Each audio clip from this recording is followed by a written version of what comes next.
Hi friends, this is going to be a short video on setting up a still life. Maybe I can offer you some tips. I've done a lot of still lifes in my life. I'm always saying that first thing you're going to do is pick items I say that you have a connection to, ideally. But saying that, sometimes it's just the challenge of painting an object. Like, I painted a banana a while back. So sometimes it's just about the challenge of it. It's not particularly that you love the object, but it can be. I think those are your better ones. So I just grabbed a couple items. I'll show you. The first one is a blue and white teapot, and that will be my focal point in this. I'm not sure I'm going to paint this, but I'm playing around with some stuff. But for a few reasons, this would be my focal point. It's patterned. It's dark and light. It's going to draw your eye. And when you're doing a setup, let me grab a canvas here. One of the things you can do to help you is to divide your canvas. Excuse this, it's a new one. Divide this into 9 squares, into thirds, and thirds this way, and create 9 squares. Okay. Ideally, your focal point will intersect in one of these 4 locations. So as you're looking through your view catcher to set up your composition, you might put that teapot like down in this area. That would give you a nice composition. As I show you again how to set this up, rules are meant to be broken, and people will tell you objects have to overlap, and I do tend to set things up that way. But I have seen gorgeous still lifes painted, with one object here and one over here. So again, do your own thing. But if you're new to it, I would suggest you start with some of these things in mind. Okay, so if the teapot's going to be our center of focus, what I did then was I chose a complement to the blue, a couple oranges. So those 3 things I think will make a nice setup. Odd things are better than even things in a setup. If you do one object, I tend to paint it off center a little bit. I think that's good. Don't dead center it. Think about where things intersect too. They call it, okay, if you set this up and you put this right smack against there, they call that kissing. When 2 items, you would want to overlap it rather than just butt it up against it, because that's an awkward position for that to be in. Another thing is you have to think about whatever object you use, that you don't line this up maybe directly with that. Tangents is another word that you hear people use. So you got to look for those things. If you have fabric behind it, you wouldn't want the fabric visually to line up like right here.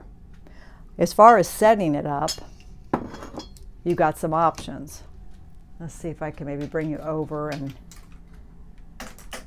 down a little bit to my table. Okay, there's our tabletop. Now, you've got to decide, are you going to stand or are you going to sit? And that determines the height, for me it does, of where I put these things. And even if I'm standing, I don't want to look exactly eye level with my setup. It's a better, oh, I'm so sorry, that was probably very loud. It's a better composition instead of looking directly to the side. If you look across the object a little bit, it gives you more depth. It's just more interesting. So if you're going to stand, and it might even work for you if you're sitting, a nice thing to do is to get your items up in the air a little bit. So I apologize if that's really loud. So I use a cardboard box frequently. This is not very high, but just to give you an idea, okay? That might be the first thing I do, is put a cardboard box there to get the stuff up. An excellent thing to do, if you've never done it, is to set your items up inside the box. And I'll tell you why that can be really nice for so many reasons. You block all your light sources. You block, light coming in from the side. You block light coming in from above. I'm just kind of casually doing this. This is not just to give you an idea. Okay, so our setup's in the box, and now when you bring a light over, which I always light my setup, you can decide where you want to hit it.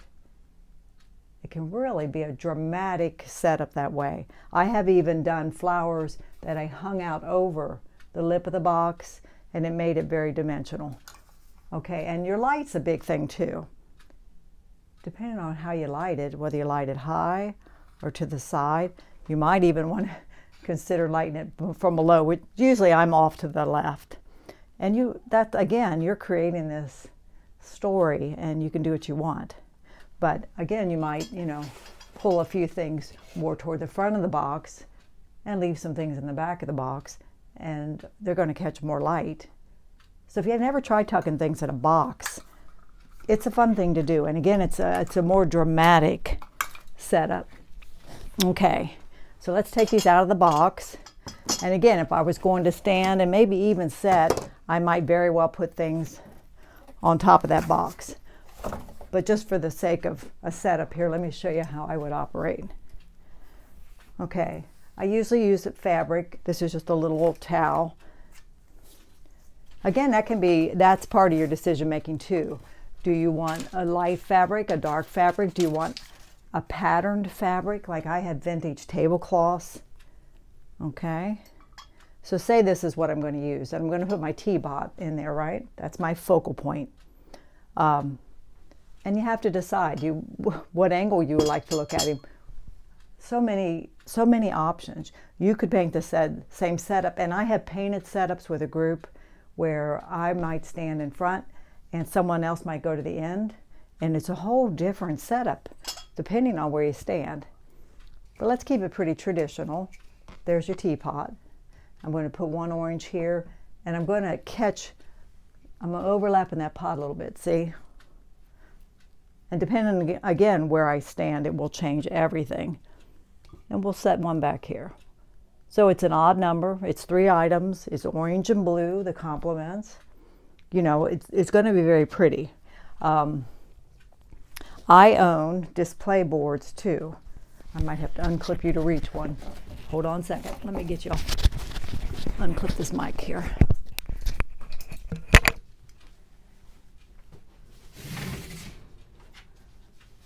Arms aren't long enough.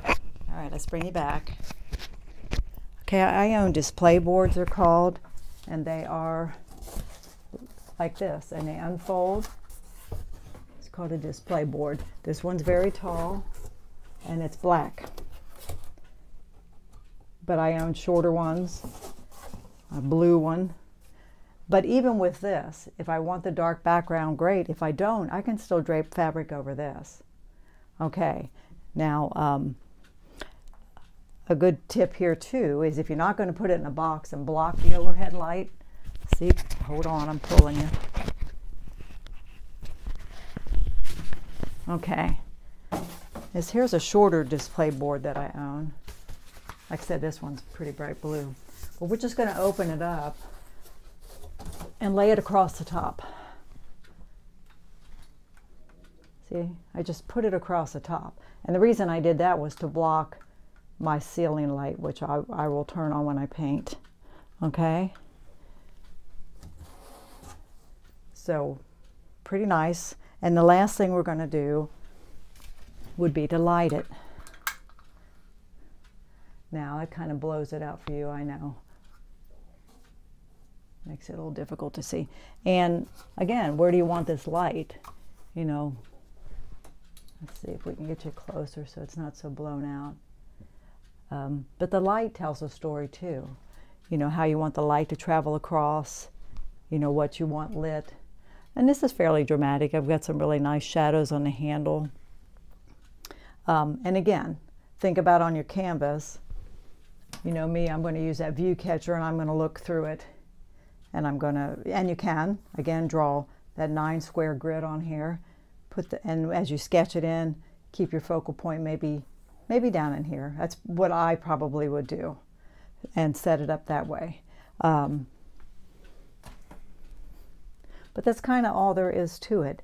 Again, I think probably if you love your objects and you're excited, you want to be excited about it, And I can be excited again. It doesn't have to be something I love, but it can be the challenge of painting an object. Today when I went to the group, one of the gals had a large magnolia bloom there. That it was not real, but we were talking about, you know, how great it would be. It was very subtle shifts in value, this flower. So that would be a great study just to work on for value only, you know. But that's kind of it. I mean, and again, move your light around. You could light it from above. That's probably a little easier for you to see. But the light's a big deal too. Just the position of the light changes the whole thing. And if you haven't, again, if you haven't tried it in a box, try that, because I find it really exciting and very dramatic. But I'm trying to think if there's anything else that might be helpful to you. I encourage you to paint from life. If you don't do it often, or if you're new to painting, it is just the best thing. All your information is there, and you're seeing the objects in 3D.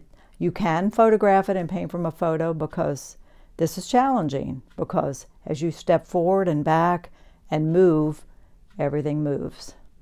But don't rush. Take your time, get your sketch on there and get everything placed correctly before you go on with color. You know, take your time. But again, that's what I do. Not really too much to it, but you have a lot of decisions to make. And a lot of people spend an awful lot of time doing a setup, and it is important. I mean, that's your composition. And if your composition isn't good, you know, you won't have a good painting.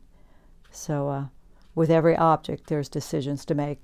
You know, you could take the lid off, set the lid down. That might be pretty. I mean, now you're to an even number of objects, so maybe you'll take out an orange. You know, I think the eye likes odd numbers better, so that's something to consider. I feel like so. Some people like, it would really be pretty to add some elements like leaves and sticks in there. A lot of artists like that, and it does look really great. I watched a video yesterday of a lady painting lemons, and they were fresh lemons, and she had leaves and stems with them, which really was lovely, but they did not have leaves and stems on them. So she bought fresh clementines and took leaves and stems and attached them to her lemons. So sometimes I'll go out in the yard, like say if I wanted to do this, I might go out in the yard and look for some green leaves and stuff just to lay in there to add another element. But you can research the heck out of this. Some people like similar objects in size, in shape, you know. It's just, and again, as far as the setup, this is very traditional to overlap your objects. And I think if you haven't done a lot of it, that's a really good way to start. But get more adventurous as time goes along and try new things. So, okay, hopefully that was helpful.